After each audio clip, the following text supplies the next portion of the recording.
I believe you all have the possibility of connecting yourselves to the speakers and the translation.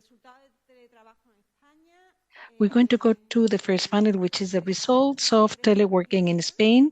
2 pioneer works in teleworking successfully. The case of Fujitsu Technology Solutions and the Schneider Electric. And we're going to give the floor to Ms. ROSA Mª Bueno from Fujitsu.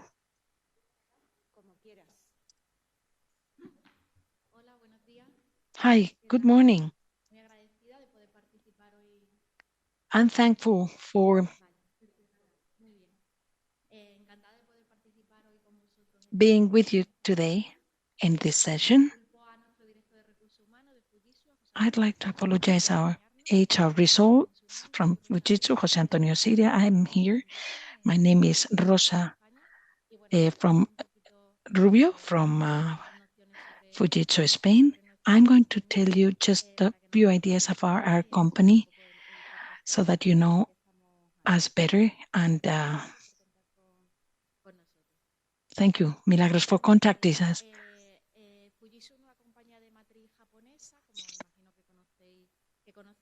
As you know, Fujitsu is a Japanese headquarters, and this is something that we would like to mention, especially because it is a special company, and the values of the company is special because of that. We're different in that sense.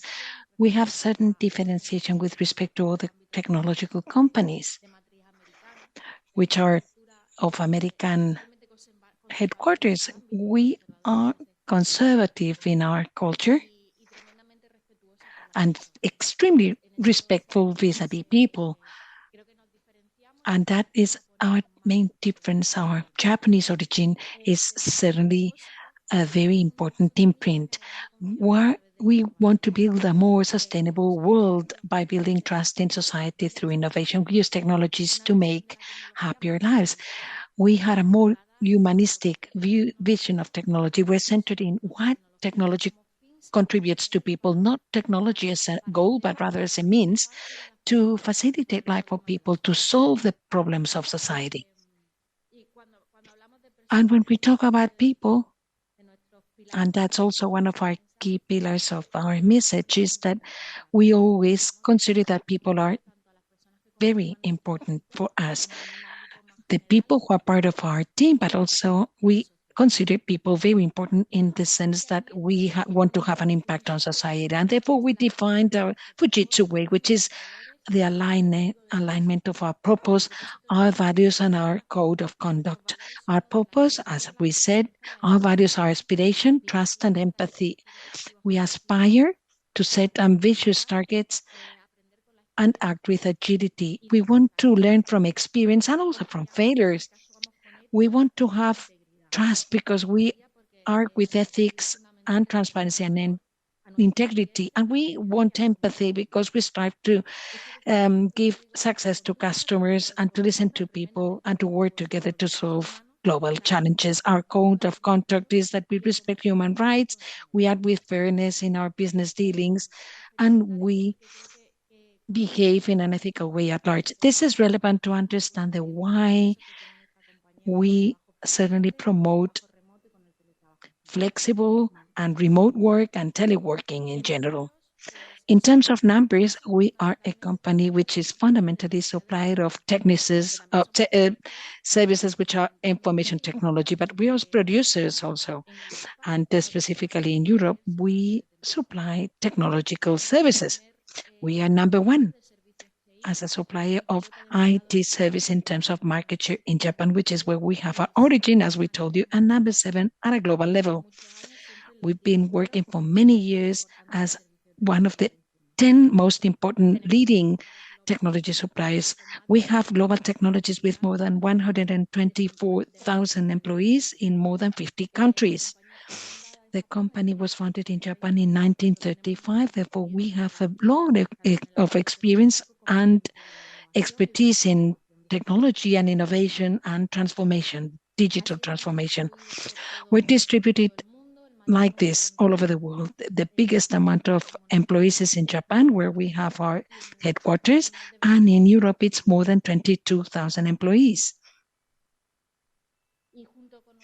And together with our people, which is our human capital and the most important value for us, as any other service companies also, we have trusted relationships with our partners, which are obviously the leaders in the market because they have the most relevant technologies, and that's where we base our business, but also with our customers who traditionally trust us, and we really help them with their business. This is our partner ecosystem. Obviously, we work with all of the leaders in technology in the world, and thanks to them, we can contribute with solutions in all of the technological fields that are key and emerging right now. There's 5 technological fields which are key. One of them is computing, supercomputing, high performance computation, quantum computing, networks and all solutions based on networking, AI, data and security, and emerging technologies. And those are our key technologies where we have the focus of our business, both globally, but also in different countries. Fujitsu in Spain has 4 big service centers. Our headquarters in Madrid, and we have a service center in Seville, Valencia, Barcelona. In Málaga, we have a factory that traditionally was manufacturing components for banks, but recently is manufacturing all the types of components, especially for automotive industry. The rest of the headquarters or the offices are service offices that supply IT services to national and international customers. We came to Spain in 1973. We have been providing therefore services for 50 years in Spain. 50 years being present in the future of Spain. That was our motto. I think it was a very nice one. More than 2,600 employees direct. We actually generate more than 3,000 jobs directly and indirectly. Those are our figures in terms of revenue for 2021, with more than 280 million euros. In Spain, we've been traditionally the suppliers and the managers of the biggest network of tellers, ATMs in Spain. We also manage the data of the public health of more than 50% of the population in Spain. In Andalusia also, we're present in 90% of the courts. And we're therefore important technologies for justice. We're pioneers in projects of genomic in Madrid and Murcia, in cybersecurity, both in private and public entities. And we've recently over the biggest super quantum computer in Galicia. In Andalusia, there's more than 600 people working. We have colleagues distributed all over Spain. Thanks to the pandemic, we've delocalized. We have four big offices, but really disseminated all over Spain.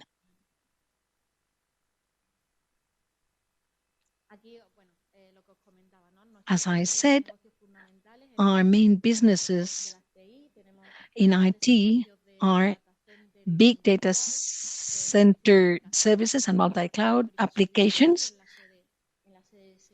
In Seville, with a software factory, we're also traditionally suppliers of work position or workplace technology. We implement emerging technologies, and we're present in safety and in networks, as I said earlier. And finally, I'd like to underline that our main pillars for responsible business, GBR, we have 6 pillars: human rights and DE&I, well-being, environment, compliance, supply chain, and community. And within the framework of these pillars, we develop all of our policies related to flexibility and teleworking. And thanks to that, we've been able to be involved in this project. from the time technological technologies were present before the pandemic. We was teleworking before the pandemic, although not so often, but with the pandemic, we changed our culture as employees, as a company, as our culture changed. And now we're teleworking.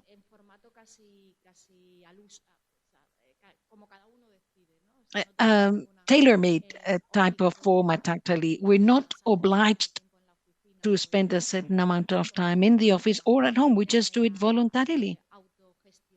We manage ourselves with a clear objective, which is that we go to the office to do different things from the ones that we normally can do at home. There's an important part that you miss with telework, the social part, the relationship between the colleagues that we lose with teleworking. And when we go to the office, that's what we want to do. We want to see each other physically. We want to have more direct relationships. It does not make sense to go to the office to just get connected to a call once again, which is something that you do at home and most probably more conveniently. So teleworking has given us many advantages, which in technology are very important to capture talent. Technological talent is delocalized, and in order to compete in capturing resources, attracting resources, teleworking and accessibility is key, and flexibility too. And it also has advantages internally because there's some jobs, some positions, leading positions, leadership positions that used to be very related to the fact that Madrid was the center or the headquarters. But that's changed. Now I'm a leading job in Spain, but I live in Seville. So that's overcome some barriers, and that's positive in my view. That's a teleworking advantage. You can occupy any job from any place. So you do not need necessarily to live in a big city or in a big working center. And that's all. We are committed to diversity and inclusion once again. And as a fruit, as a result, in this field, it is really very positive to be able to work remotely in many circumstances that used to be a barrier for certain social groups. That's all on my behalf. I don't know if I took too long or not. Thank you. Thank you.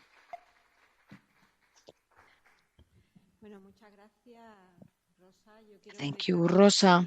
I want you to please say thank you also to José Antonio Ciria, because they've been helping us from the very beginning when we contacted Fujitsu, and Fujitsu has certainly placed themselves at our disposal to help us with the questionnaires and so on, and that's really important. I'd like to apologize because we took a bit too long in starting this roundtable because of the connections and so on. So apologies.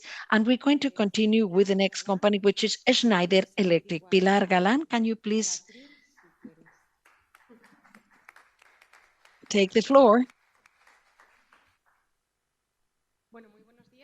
Good morning to all of you. First of all, thank you to the University of Seville for inviting us to be part of this project, especially Milagros.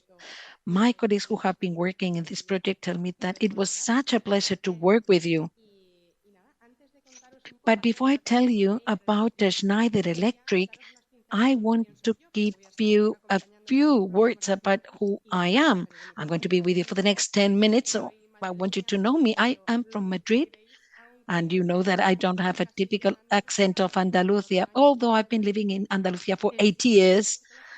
I have a degree in psychology, although I got a master's degree in psychology of organizations and HR, and I enjoy time with my family and friends. My family is going to grow very soon. I love to paint and I love to travel all over the world. Let's go into the heart of the matter. Maybe some of you here knows what we do in Schneider Electric. Do you? I'm going to give you some clues. This is a tricky slide because we do not manufacture lifts, elevators. That's the first clue. We do not manufacture lifts or elevators, but we do many other things, such as, for instance, as in Schneider Electric, this is the most sustainable company in the world after several awards that we've been acknowledged. We lead internationally transformation, digital transformation of management, energy and automation. And our aim is to allow for the maximum use of our energy and our resources, thanks to the fact that we link progress and sustainability for everyone so that it is accessible. That actually is our mission, which is empowering everybody so that they can make the best use of energy and resources. All of this we call life is on. Life is on is our motto. We feel really happy because of our mission, and we are, as a mission, we want to be the digital partner in terms of sustainability and efficiency.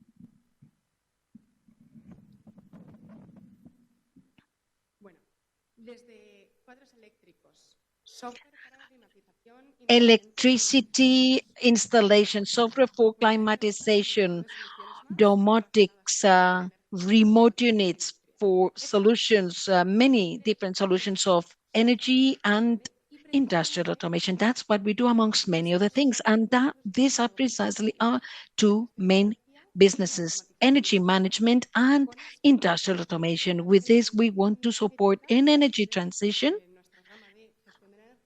our work with our branch, which is energy management. And we also want to promote Industry 4.0 industry with our branch, which is called industrial automation. To give you an idea of the numbers of our company, we're more than 150,000 employees all over the world. And our profits last year were more than 36 million. I won't take too long on this slide because there's many other things I want to share with you about the Schneider Electric in Iberia. To us, Iberia is a territory which is not only Spain, it also includes Spain plus Portugal. We're more than 4,000 employees between Spain and Portugal. Iberia, therefore, distributed into 4 offices or centers, which include offices, factories or plants, and a logistic center, which is the largest of the company in the south of Europe. Not only that, but in Spain, we also have 2 international hubs.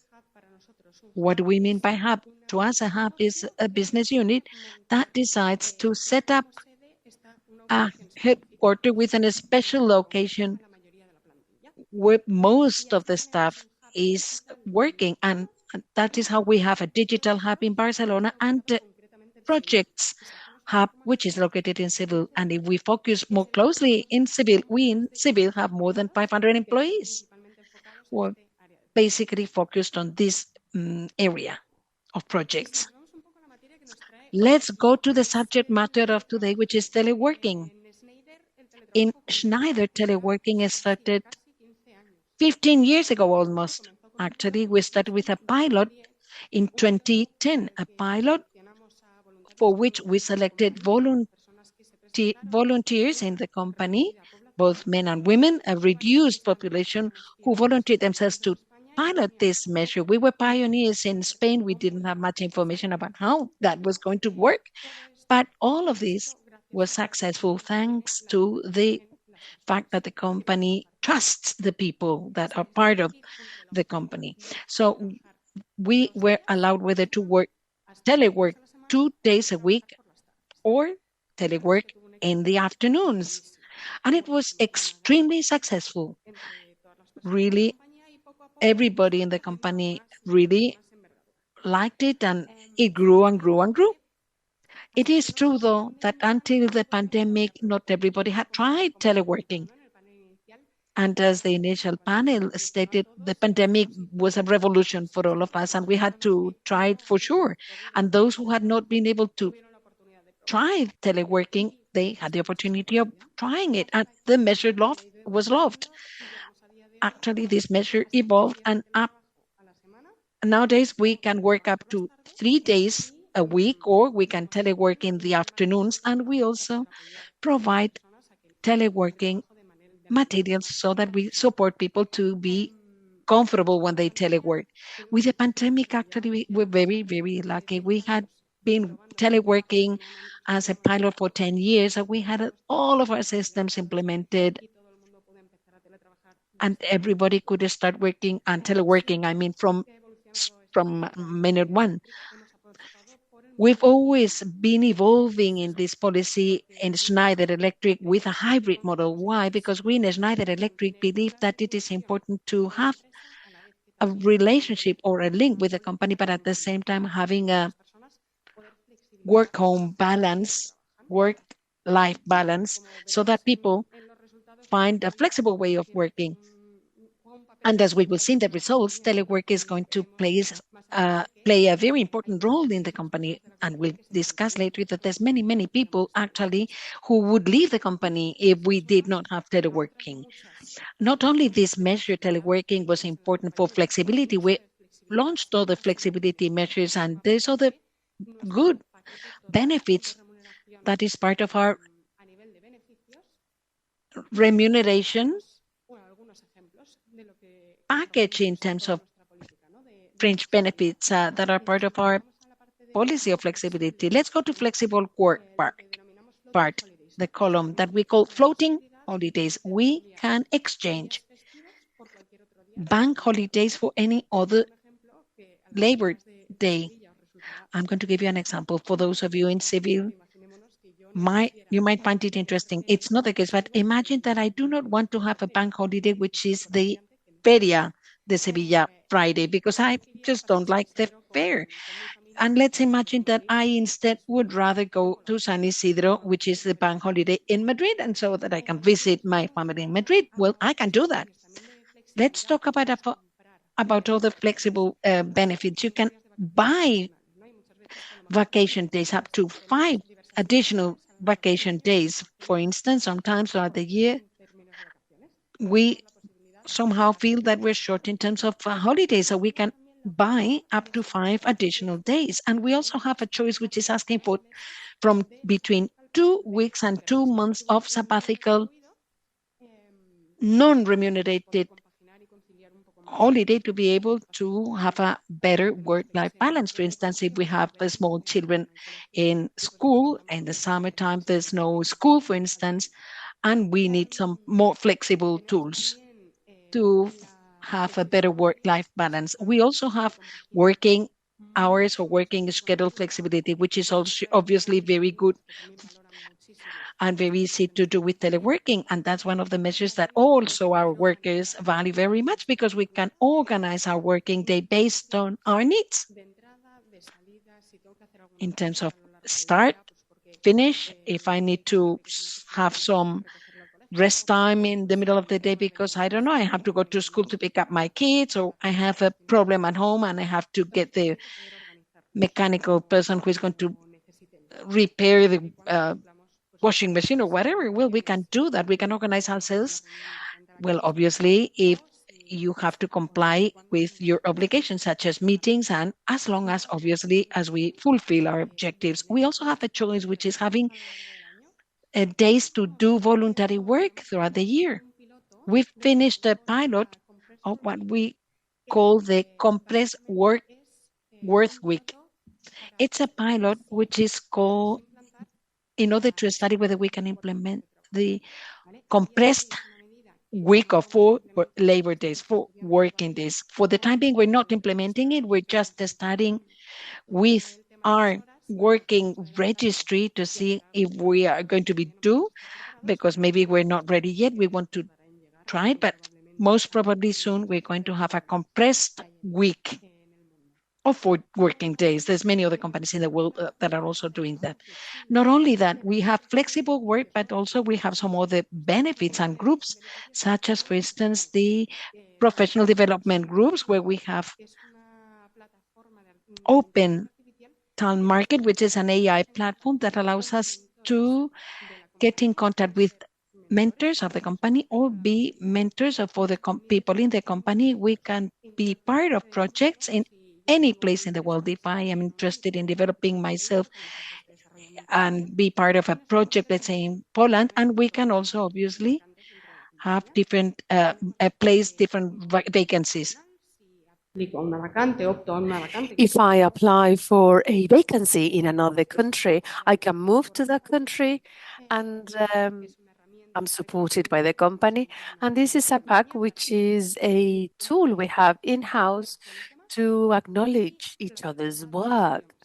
And then we also have another platform, which is for languages. Well-being is really important for us because, of course, all work-life balance policies try to improve people's well-being, but we don't stop there. We have a policy which is based on work-life balance, seeing, or and in Spain we give a 20-week maternity and paternity leave, plus a special leave for grieving when we lose a loved being. We also have other types of services such as financial support, psychological support, telemedicine, and nutrition advice, both for us and our family members. There are other perks which are really interesting. We have a referral scheme because we think that our workers are our best brand and our best ambassadors, and they know really well who will fit in the company. So we have this referral tool to refer people to us.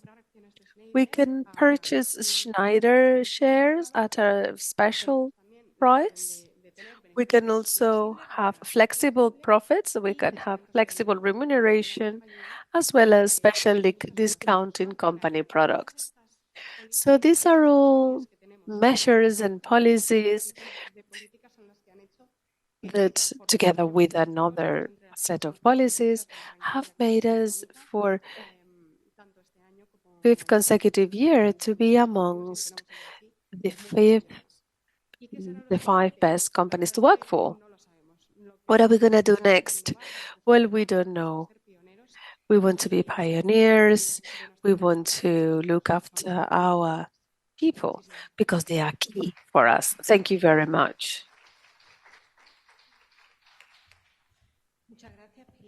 Thank you very much, Pilar. I would also like to convey our gratitude to Claudia because we contacted her right before the company started in 2020 or 2021. And she's always been really supportive and available for the project. And you were very right in one point you mentioned regarding the results. You said that if you could change to another company that would offer teleworking, if your company wouldn't offer it, everybody said yes, right? So that's kind of interesting. And that's it. Thank you very much. And now we give the floor to Jorge Lebrón from Comisiones Obreras Trade Union in Spain. Okay.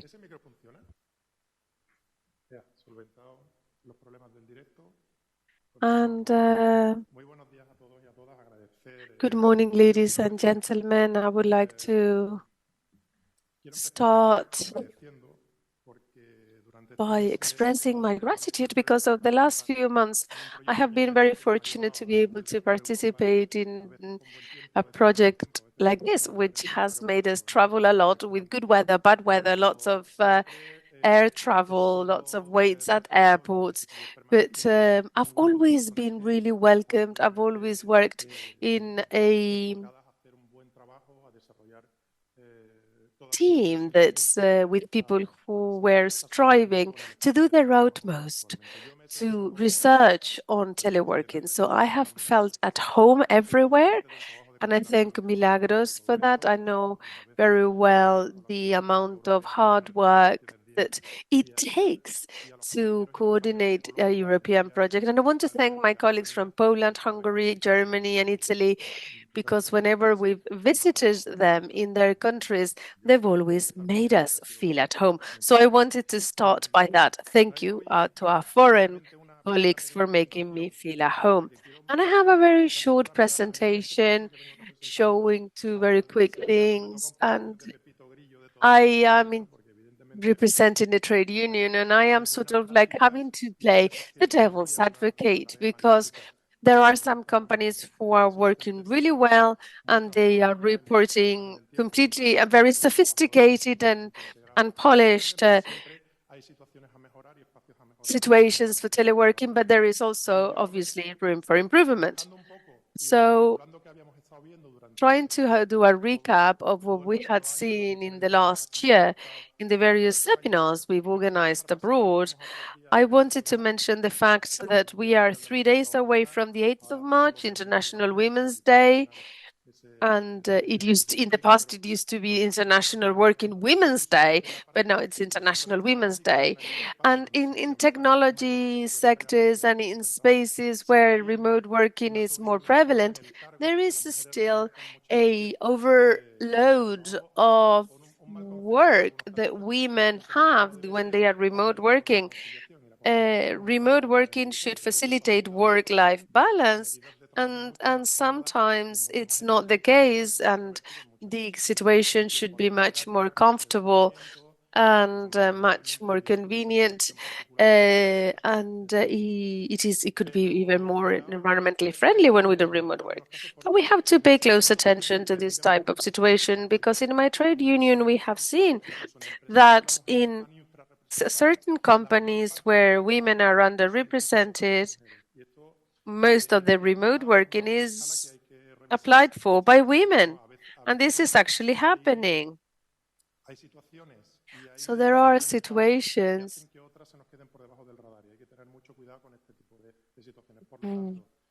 which work, and some other situations are occurring regarding female discrimination, and they stay under the radar.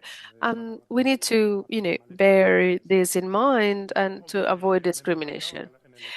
Remote working is part of the workers' statute in Article 24.8 as one of the measures to facilitate work-life balance. But of course, remote working cannot be a replacement of any other work-life balance measures or any other support measures, such as, for example, if Fujitsu and Schneider that are doing a great job.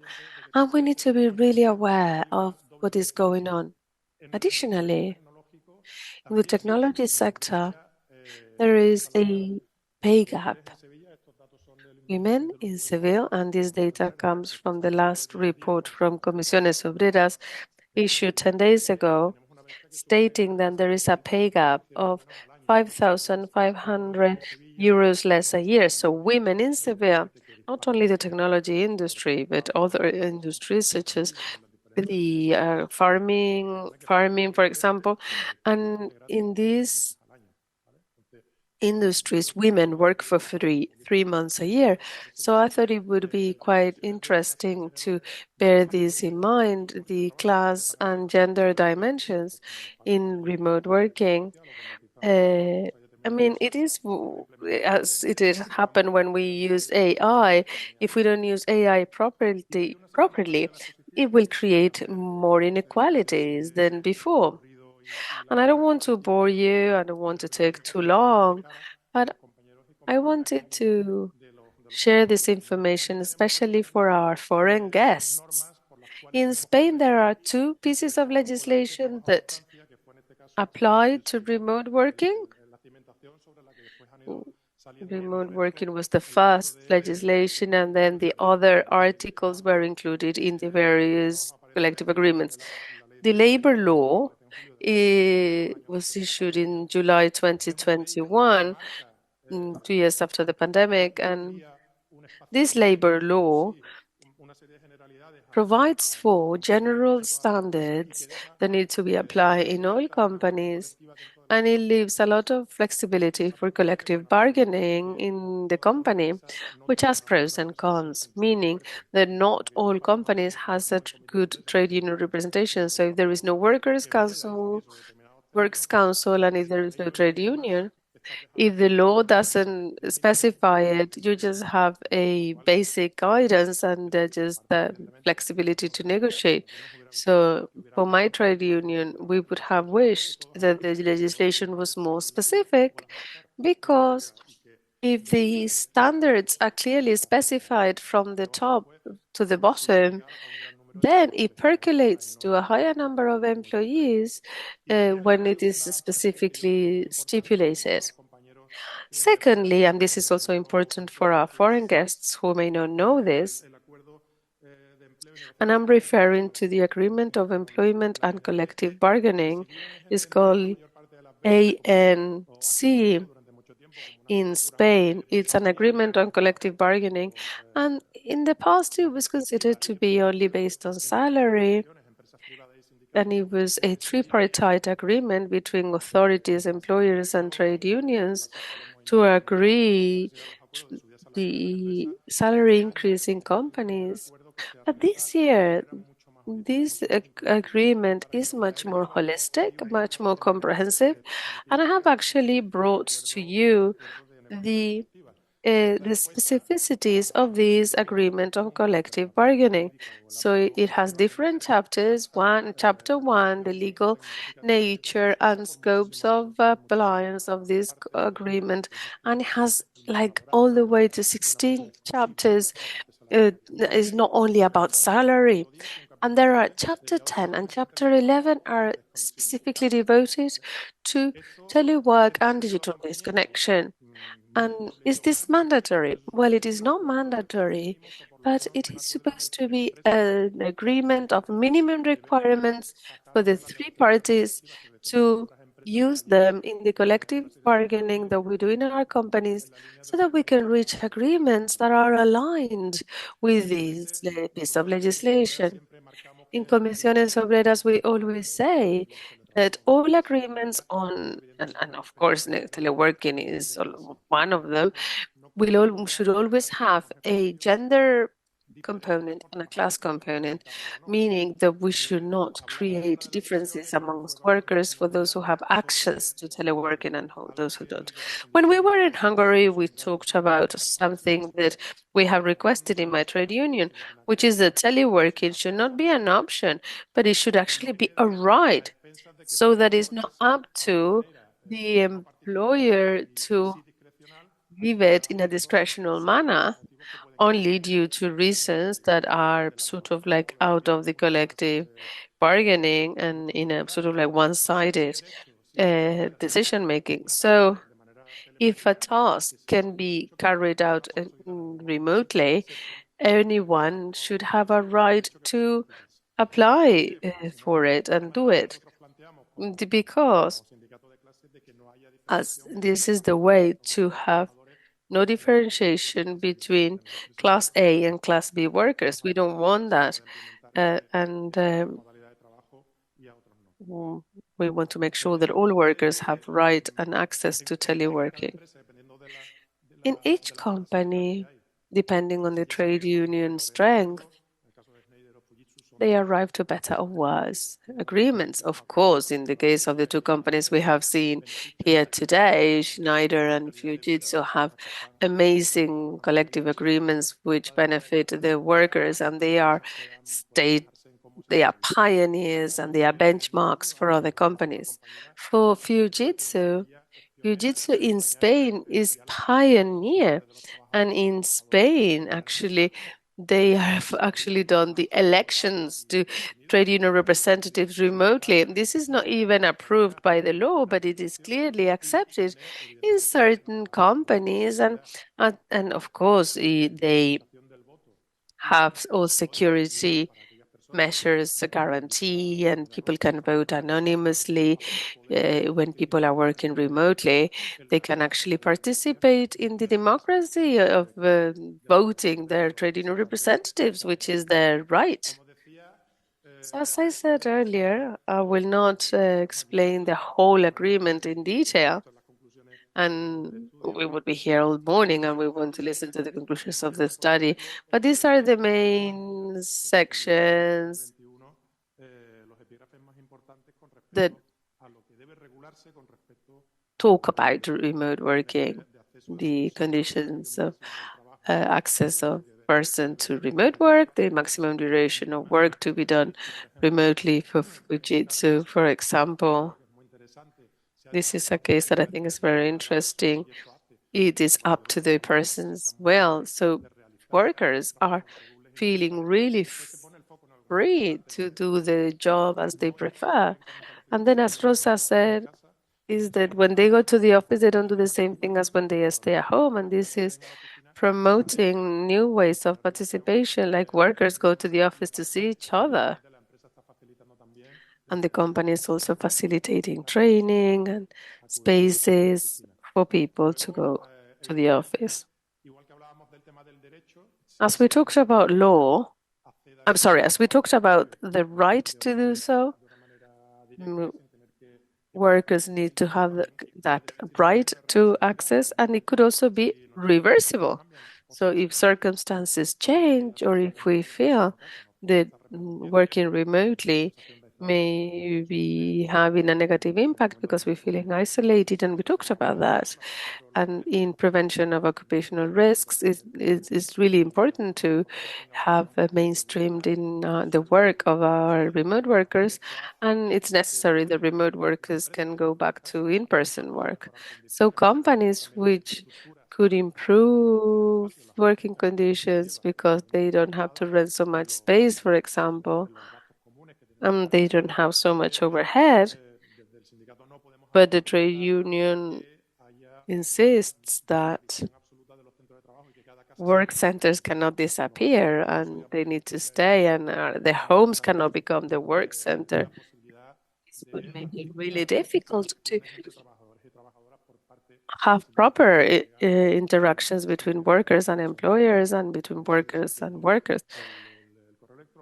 Email, of course, is important, and telematic tools are important, but there is a point of proximity that is normally achieved. And as social individuals we need that social contact and that corporate feeling to be able to have the work center as it's not only just a place where you go and do something and get paid at the end of the month. It's a place for interaction. So this is something that I wanted to explain to our foreign guests, because it's very important that the agreement of collective bargaining, EAENC, is a law that firstly there is a law, and then there is a tripartite agreement such as this agreement of collective bargaining, and that sets forth the minimum requirements to implement measures to improve the working conditions of our colleagues in the companies. In the law and in this collective agreement, there is a full chapter on digital switch off or digital disconnect switching. And we are talking about prevention of occupational risks, but it is very important, and some companies are doing it really well. I know the two companies represented here today are doing it really well, but we have to be really quite careful with this feeling of we have in the 21st century of always rushing everywhere and always having work to do and to answer email. During the weekend, last weekend, I sent an email to Milagro and I apologized for it because there is a difficult feeling and when you have hyper connected, because of course emails and there are tools that help us to reach to everyone, but our brain needs to also switch off. So we really need to put a stop to this and just so that it's clearly respected. This digital disconnection or digital detox is a right, and is something that needs to happen in the mindset of a company.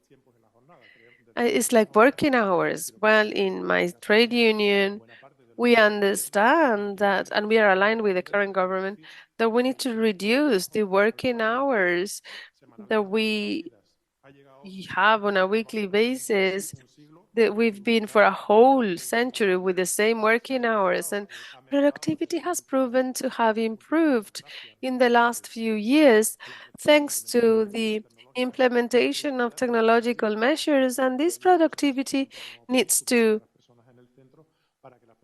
be used so that people have a better quality of life. And this is what Fujitsu has done, as we have heard before. So often when we think about what are the advantages of digitalization, well, I think the paradigm is rather what can I use technology for, right? And then you focus on what do you use it for? So here we can use it to have a more efficient development in the work we do so that it translates for us into quality time and better work balance. So the issues of digital disconnection are really important. The AENC, the collective negotiation or collective bargaining agreement, says that any interaction between the employer and the worker outside the working hours should be ignored by the worker, and the worker cannot be sanctioned for it if this request is doing during their spare time, and that of course this doesn't affect their professional career. And this is important to take it into account because there are some comrades that are constantly delocalized and they don't go to the office often. And we are worried that there could be a risk of career development impairment. And we want to tell companies that they have to pay close attention and be really aware of that, the difference between people who are in person and people who are remote, and that they should objectively assess their performance so that they have the same opportunities of advancing in the company regardless of whether they are in person or not. And as I mentioned earlier, we are social individuals and we know who we are next to us. So sometimes we have somebody next to us with an amazing capacity and we don't share the same office, and this may lose the visibility of their work and development. And to do that, we need objective tools that will allow us to assess and know the development of people in a company without having to be there. And I know this is really difficult, and this is sometimes the workhorse because sometimes public authorities, like in the regional or national or local authorities, have a very small development of the remote working, and they have a problem, which is that they have not implemented measures that allow for an objective assessment of the performance of the workers. And of course, if you don't have objective assessment of a parameter, because you don't have the means to assess these factors, then you make a 20th century mistake, which is that you bring them back to the office because they can kick an out. I think we need to fight against that to improve the working conditions of the workers. So this is a small note that we presented in one of the sessions we did abroad on telematic trade union elections in Fujitsu in all work centers. And they have proven to be an effective tool for trade union participation because the participation of workers in the elections raised 10 points compared to non-telematic voting. So in our opinion, we believe that this is the right way ahead. We're on the right track. We have not lost the in-person ballot box that we had in the past, and we should have it hybrid. So we have the in-person voting and the electronic voting, and both systems can work together. And in the last elections in Seville, Madrid, and Barcelona, participation raised thanks to the electronic voting. So the environmental savings of remote working are important. The greenhouse gas emission is decreased. There has been a reduction of energy consumption and lower consumption of paper. And people who have to commute into town in Seville know that because there are mobility issues, roadworks that are blocking certain roads for a couple of years. And for them, remote working has been an amazing relief to workers who would have had otherwise to commute for a very long time to go and work in downtown. So we did a very small assessment of the urban plan for mobility in civil and the average commuting time. So we assess the average time that people would take per day, per week, and per year to commute to work. And if you look at this, the average time is 165 hours a year, which is one whole week of our time is devoted to drive to and back and forth to work. So if this time could be devoted to the family or to reducing our stress level of driving to work or commuting to work, instead of that working remotely, that would be very welcome. So I think working hours would be another workhorse. And once we understand what remote working allows us to do. So I repeat the same thing I mentioned earlier. This is not a technological problem. All the technological solutions are there. This is a problem of mindset.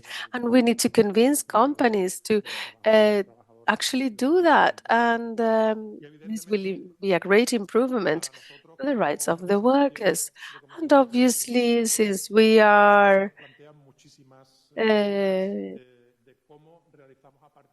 have many doubts on how we do our trade union work, and we are like a moth that is trying to find the light to go out.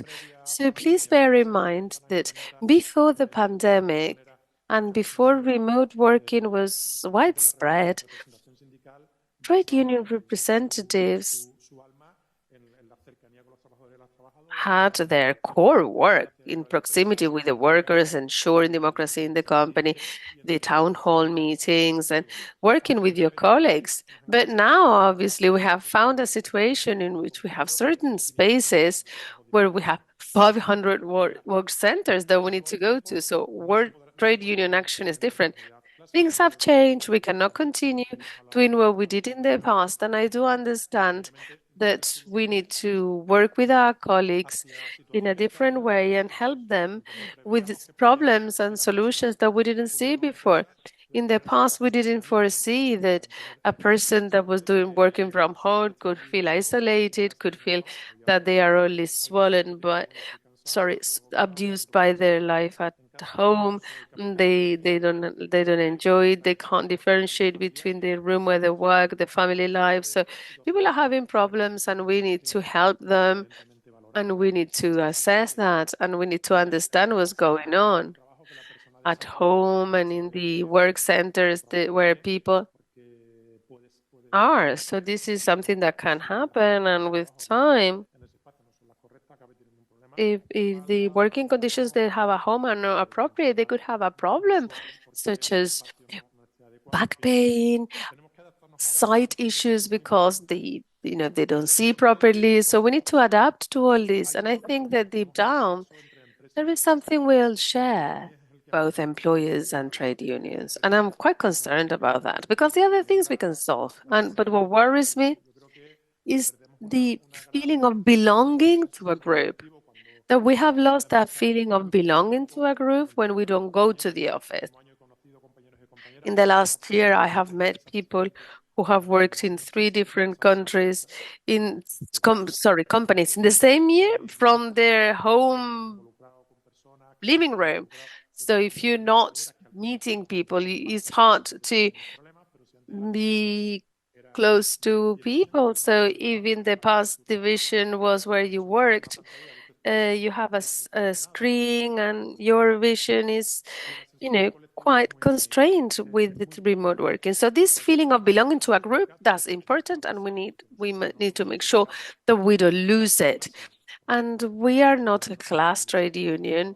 We are a trade union made of workers, and our only obligation is to organize workers in the work centers. And as they are scattered, it is more difficult for us to reach them, to share our ideas with them on how to improve the working space, but also it is very difficult for them to tell us about their problems because their vision is much more focused on who they are reporting to, and they have a more vertical vision of their work, which is different to what you did in the past when you were in the office and people had the same problems. So we need to look for the way of this not changing, because obviously it's a very important as a trade union type of work, but also the companies, if they don't want to continue losing people who move from one place to another one just because they want to make more money, obviously, but also if they're going to lose social status and your daily work is going to be much more effective thanks to the support of your colleagues. I think this is one of the main challenges. And I hope that the conclusions that we have in the study provided by the University of Seville, but also the companies and us, and you in Comisiones de Obreras of Seville, I hope that it is enlightening. I'd just like to thank Milagros and the colleagues coming from the rest of Europe for this study, for the fact that they've been involved and the fact that they've invited me to be part of it as one more part of the team. Thank you. If you need me for anything else, I'm going to be here. Thank you. Thank you, Jorge, very much. And thank you for your support and your collaboration. Carlos also. Carlos has been part of the team from 2012 with us, and so thank you and thank Carlos also. There's so many things that we have not had time to talk about, the women visibility challenges, but I don't have time to talk about that. But since you apologize for the digital disconnection, I'd like to apologize to all of you because I'm one of those who sends emails at 2 a.m. on Saturday or Sunday at any time because I have no working schedule. Is Comisiones Obreras doing something at the University of Seville? Anyway, it is a challenge. Many challenges have been proposed for companies, but also for trade unions. And thank you for collaborating and for supporting. Once again, thank you.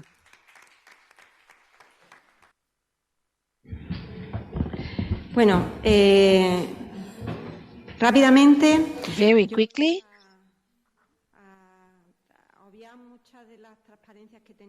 I'm not going to show many of the slides I meant to show. The title of this first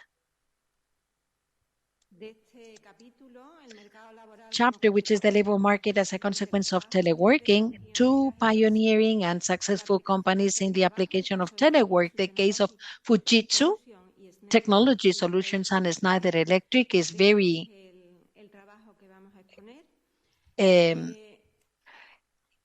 clearly showing what we're going to talk about, no?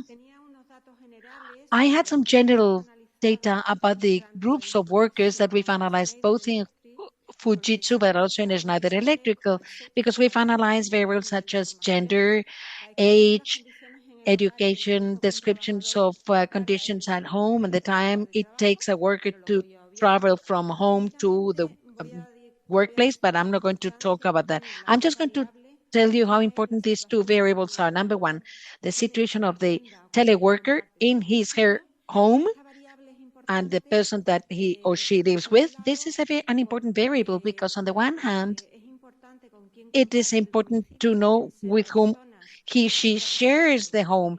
These people need to respect and understand the need of an adequate working environment, free of things that distract them. But it is also very important that the working hours of the people who share the same home are compatible so that they don't interrupt each other while they work. And obviously, they need to have the infrastructure and the physical space which is adequate for teleworking. It is also important to take into consideration this variable because there are some job positions that require some confidentiality that needs to be guaranteed in the place where the job is carried out. Number two variable that I'm going to talk about is the distance that the worker needs to drive or travel until they get to the workplace. This is an important variable on the one hand because the worker does not need to travel. So it's not so tiring, it doesn't take so time, it is not so costly, and they feel more satisfied, and there's more well-being for the worker. Also, teleworking is offering flexibility so that a work-life balance is more easily achieved, and obviously it saves costs. Regardless of the general data, I'm going to just go to the main advantages and disadvantages of that have been shown with the development of this project in Fujitsu. The main advantages associated to telework have been cost savings, improvement of the work-life balance, and time saving in the three groups that have been studied in the workers, in the managers, but also in the trade union representatives. The main three advantages with a quite high level of consensus. Apart from these three advantages in the three groups, the managers added one more advantage, which was attracting talent and retaining talent in the company. Trade union representatives consider that there's an added advantage, which is that workers which live farther away are more employable, so that promotes rural employment in depressed areas, and that workers also added one more competitive advantages, which is the increase of and productivity and concentration as the consequence of teleworking. As for disadvantages for Fujitsu, although they did not get a level of agreement as high as with the advantages, but at least they've talked about the difficulty of in separating the time you dedicate to work and the leisure time, the fact that it requires a lot of self-discipline, and the fact that there's in communication and isolation is related to teleworking. Those are the main disadvantages that this study or project proves. Schneider advantages and disadvantages have been exactly the same. Actually, we'll see. If we talk about the advantages, there's been a big consensus, and they talk about the improvement of personal life-work balance. It saves time, it makes working times more flexible, and it saves traveling costs, which are the same advantages that Fujitsu company mentioned. And as for the disadvantages, they're exactly the same than the ones that Fujitsu mentioned. It's exactly the same as in the previous case, that the disadvantages don't have such a level of consensus as the advantages. It is difficult to separate work and leisure time. It requires a lot of self-discipline, and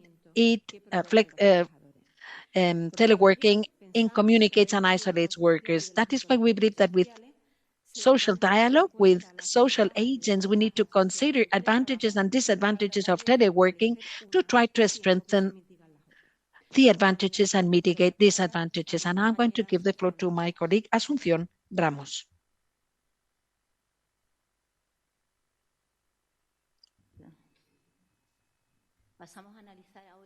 Now we're going to analyze one by one the research questions that we had posed for ourselves. We're going to, number one, answer the first two ones related to the relationship between teleworking and productivity. Number one, we asked ourselves how teleworking has affected productivity. We first reviewed the literature before going to the questionnaire, and the studies published in the literature don't offer final conclusions. Actually, many times they're contradictory. So we decided to select the most recent systematic review from 2023, analyzing all of the works published on this. And it was an unanimous conclusion. It seems that there's a positive relationship between productivity and teleworking, although those studies prove that there might be a selection bias in these works. So it might be adverse selection phenomena. What does the literature say about the channels? Well, there's a positive effect because it increases efficiency and it reduces costs for companies. Efficiency. The papers published mentions that the increase of efficiency for workers is due to the motivation. It's bigger because they find a better life balance. But from a certain level onwards, there's negative effect on the efficiency, which is the feeling of isolation. That is why the studies published mentioned that the best relationship between teleworking and efficiency is should find a balance where the positive effect offset the negative effects. Once we consider that what the literature suggested, our aim is to know whether in the case of Fujitsu and Schneider, the two companies we analyzed, the solutions or the conclusions agreed with the studies published. Number one, we asked the workers from the three groups, workers, managers, and trade unionists, the effect they had that telework had on productivity, and the answer was unanimous, bigger than 97% in all of the cases, that it has a positive effect. So that coincides with the studies analyzed. We also asked them what were the positive effects or negative effects that they considered. These are the data. Okay, basically, obviously with different percentages, most of the groups mentioned the same positive effects and the same negative effects. As part of the positive effects were precisely the biggest autonomy in the organization of the work, better concentration because of the absence of noise that interrupts, more motivation for the autonomy from the geographic point of view, but also time of the day flexibility. And as negative aspects, well, less motivation because they feel isolated, they interact less with the working colleagues, they work longer hours, and they also have more stress. As I said, these are basically the same aspects that have been mentioned by all of the groups, maybe with different percentages, but all of them more than 95%. Now, with respect to this question, we also established the following question only to managers and to unionists, which is what is the optimum distribution of the working time that you consider should be the best one for productivity? Well, most of the groups, both managers as well as unionists of the two companies, consider that it should be about 50% or even more than 50% of the working hours. The answer, the residual, it's the same, 2.2 or 5% in the case of Schneider. Of managers considered that all of the working time should be physically present in this case. The questionnaires or our conclusions once again agree with what has been published on the literature, because the most recent yearly report on teleworking indicates that companies have a hybrid system considered as the most efficient to guarantee productivity and costs. With respect to productivity, the second question was the measurement, how to measure productivity. We asked the different groups whether the company really had indicators to measure productivity. And well, the answer here is not unanimous. While Fujitsu, in all of the groups, they consider that yes, there are indicators, and a very big percentage actually. In Schneider, instead, we only asked this question to the managers and unionists, and while managers considered yes, the trade unionists considered no. That was not the case, but this is quite balanced, 52.2% versus 47.8%. And this measurement, obviously, we asked also whether they considered that it was easier to measure productivity in the case of teleworking. And the answer in this case, once again, are very severe. In the case of Schneider, the three groups considered no, it is not easier. It is equally difficult when you work physically present, but also when you telework. But in the case of Fujitsu, instead, there's different type of answers. Workers and unionists consider that yes, it is easier to do the measurement when they work online, in a 50, 60% in a balanced percentage, while the managers consider that no, it was not easier in a bigger percentage, 69% almost. And I'll give the floor to my colleague so that he analyzes the next question. This one, right? Okay, thank you. Another question that has been analyzed as part of the project has been digital connection, the features of this work modality.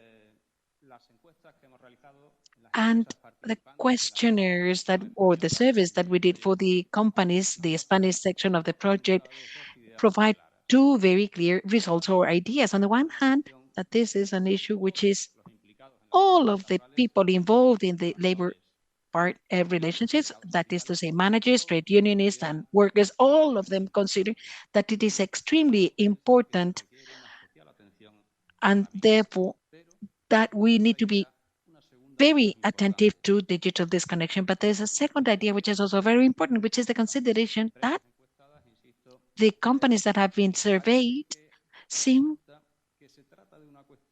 to consider that this issue is maybe not badly resolved. It is reasonably well approached. It is always something that you need to be attentive to or maybe improve. But as of today, people or companies believe that it's not a bad solution. And both companies have agreed here. And the three groups actually, workers, managers, and unionists. Therefore, the question obviously is why?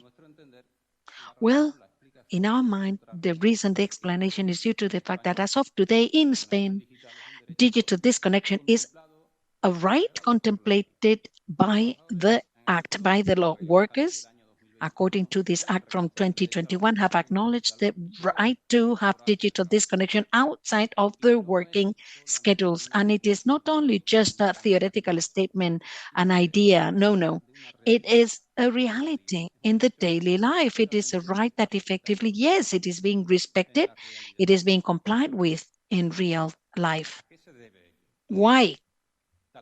Well, maybe there's two added considerations. On the one hand, for some years now, the labor inspection is surveilling that, monitoring that to make sure that this is complied with. And number two, also important, most probably the fact that it is the companies that have assumed this objective as their own objective, have taken ownership of it. Obviously, the two companies involved in the project, Fujitsu and Schneider, have done so. It is obvious that these two companies are a good example to follow, but it is not only because they've taken ownership, but rather because we believe that this is an idea that goes beyond these two companies. So the combination of these three factors, legal acknowledgement of the right to have digital disconnection, surveillance by the labor inspectors, and the fact that the ownership has been assumed by the companies, that is probably why we get this result, that digital disconnection is extremely important, that it requires constant attention by the social agents, but that as of today, we're not doing too bad, it seems.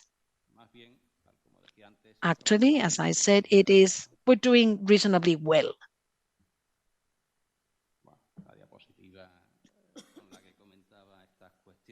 Well, this is the slide that referred to what I've just talked about.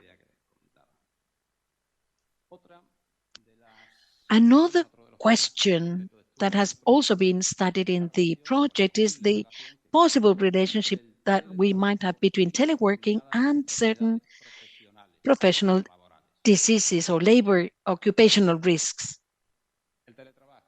Telework, this working modality, might degenerate occupational risks which are specific or maybe not.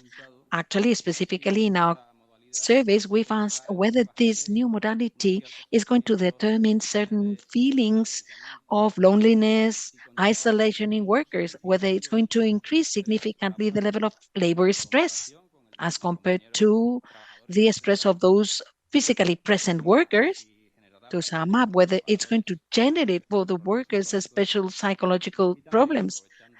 And also, we've also asked about whether that might increase the sedentary lifestyle more than what is often the case in present Western societies.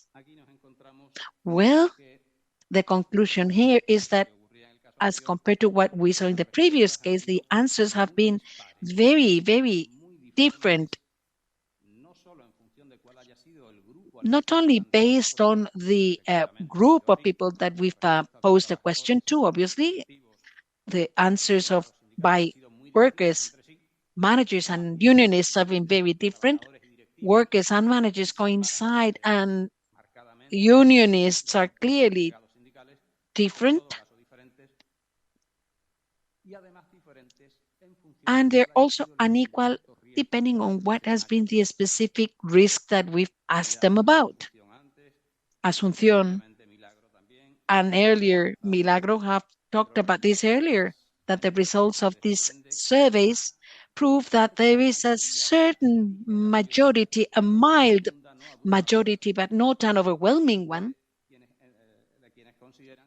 of people who believe that, yes, teleworking involves a significant risk of generating feelings of loneliness and isolation in the workers, increasing the sedentary lifestyle. But they did not coincide, although they did not clearly differ, but there is not a majority that considers that it generates a significant increase of the level of labor stress or psychological problems. When these risks, some are majoritarily accepted, some others are not, but when these risks are considered together with the advantages of teleworking, there is not a negative joint response, so to say. Most probably, the key is a hybrid model, a model that combines the two possibilities. Instead of just choosing one or the other one that combines the two. So what's the best average point for that? Collective agreements are very important as tools, but not only the sectorial collective agreement, but also the business or the company-specific agreement need to adapt the circumstances to different companies. These are the conclusions that confirm with data what the literature had suggested, but in this case with real data. Okay, following the same system that we have been following up to now, we're going to talk about the three questions, Q3, Q4, Q5. These questions are related amongst themselves. They share something which are the consequences of the increase of teleworking and the characteristics of this type of telework and what they generate in the social dialogue. There's several ideas very briefly that we want to present as conclusions. The first one is that yes, effectively, teleworking presently is something that is done. It is not a place. That is to say, telework deals or tries actually to take work to the worker instead of having the worker going to a certain place to provide that work. That is the definition of telework. The services provided or the services carried out outside of the work center, which means that the workplace is changing.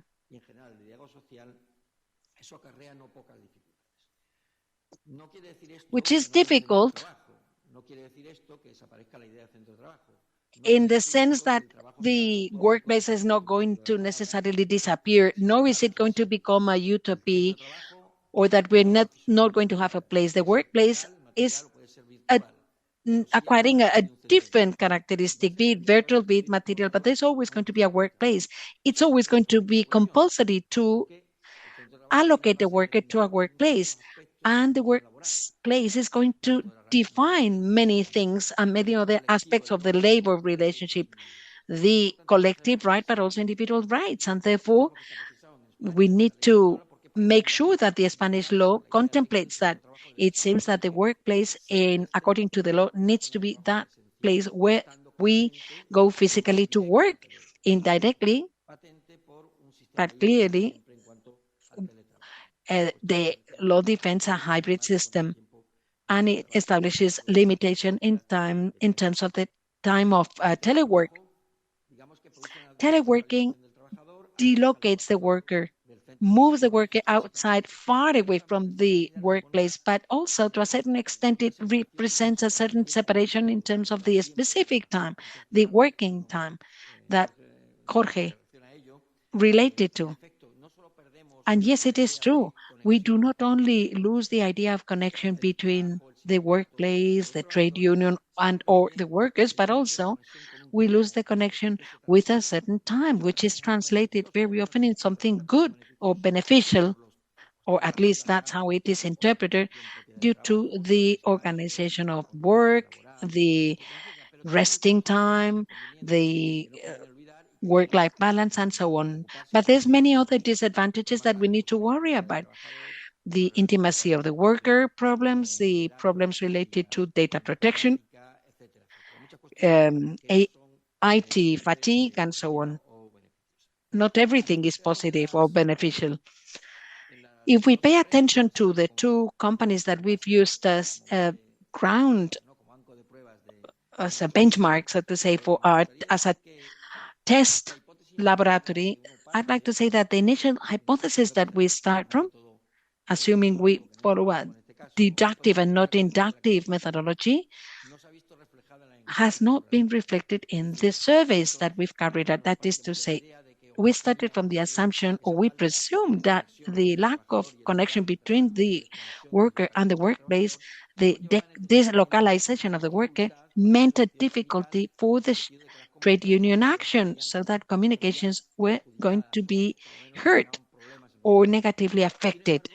While, paradoxically, nor the workers, nor the trade union representatives, nor the managers consider that per se, that fact of the fact that they're delocated, that they're teleworking, they're not working in the workplace, they don't consider that it's an added problem in terms of the trade union protection or the relationship with the workers. Maybe in Schneider, yes, there's a slight difference because the trade union representatives consider that there's more difficulties to carry out the job, to the work rather. But paradoxically, this is not an idea that in principle is going to be presumed legally, therefore, and in the different groups, they have established mechanisms to palliate those deficiencies by using mechanisms for information, email, virtual models for communication. In the workplace, the law also establishes a point of connection, which is determinant, and the workers need to be allocated to a workplace, which is the place where they're going to physically provide the sentence. And with respect to the social dialogue, very quickly, teleworking, if it is not covered by the collective bargaining, it runs the risks of generating the individualization of the labor relationship, creating an individualistic feeling of the work, generating many problems, many added problems, and therefore it generates deregulation.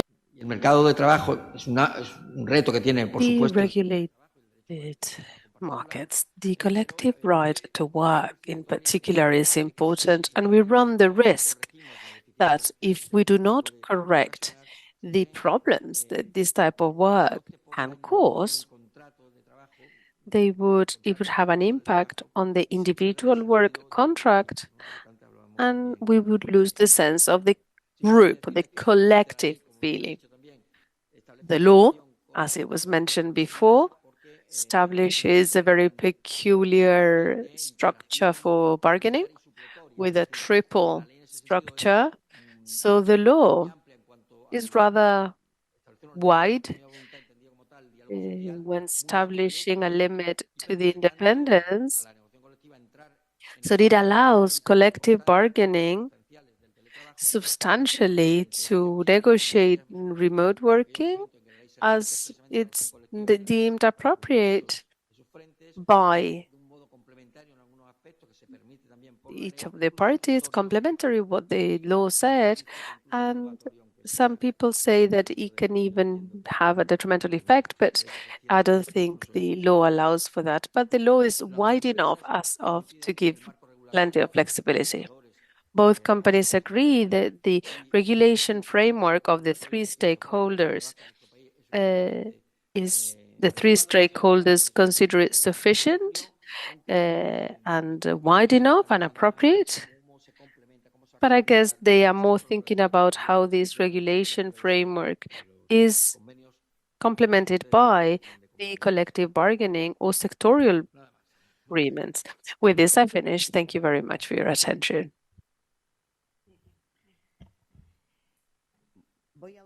Okay, I will talk about the main conclusions of the research work 7, 8, and 9.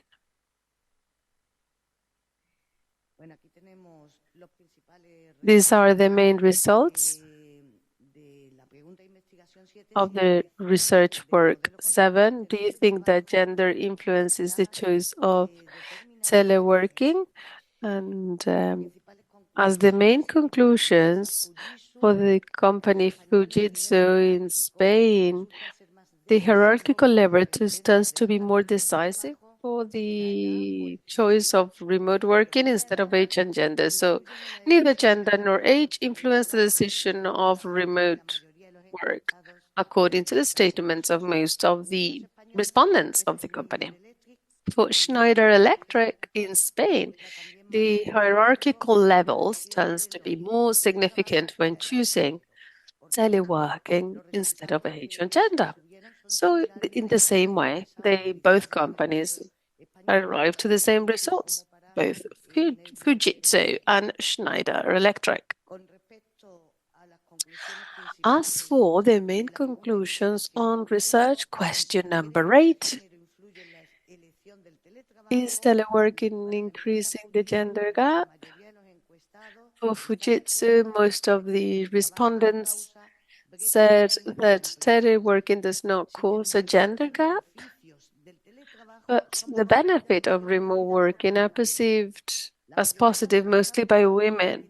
Most of the respondents consider that none of these two specific genders benefits more than the other from remote working. There are some small differences in the women group because they think it favors their gender more than the other group.